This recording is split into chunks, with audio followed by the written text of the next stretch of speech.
দীঘার marine drive সত্যি এক অনন্য অভিজ্ঞতা। সাধারণত আমাদের মেরিন ড্রাইভের কথা মনে পড়লে মনে পড়ে পুরী মেরিন ড্রাইভ, মুম্বাইয়ের মেরিন ড্রাইভ।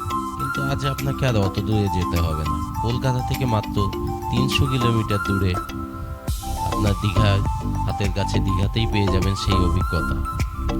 আগে দীঘাতে এরকম অনন্য অভিজ্ঞতাটা খুব একটা পাওয়া যেত না, রাস্তাঘাটগুলো অতটা উন্নত ছিল না। কিন্তু আজকে মেরিন ড্রাইভটা আমাদের দীঘার ট্যুরটাকে একটু অন্যরকম করে।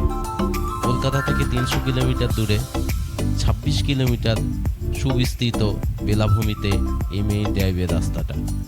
এটা আপনার কাথি হয়ে শৌলা হয়ে রাস্তাটিতে প্রবেশ করতে হবে। যাওয়ার পথে আপনি পাবেন মন্দারমণি, তাজপুর, শঙ্করপুর, তারপরে মোহনা হয়ে আপনি দীঘাতে প্রবেশ করতে পারেন।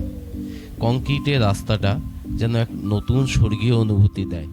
একদিকে বাস্তবতা, অন্যদিকে সমুদ্রের গর্জন আপনাকে অন্য মাত্রায় নিয়ে যাবে, লাইফটাকে একটা নস্টালজিক জায়গায় নিয়ে চলে যাবে।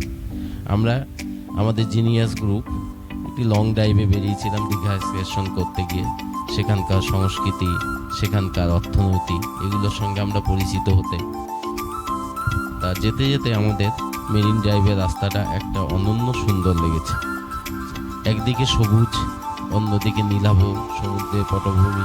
এই রাস্তা দিয়ে আপনি এগিয়ে যেতে যেতেই পেয়ে যাবেন সেই লাল কাঁকড়ার দেশের রাস্তা। পাশে মানুষের খেটে খাওয়া মানুষের ঝুপড়ি, তার মধ্যেও কিছু সবুজের আস্ফলন সুন্দর লাগবে, আপনাকে নতুন এক রোমাঞ্চকর অনুভূতি দেবে।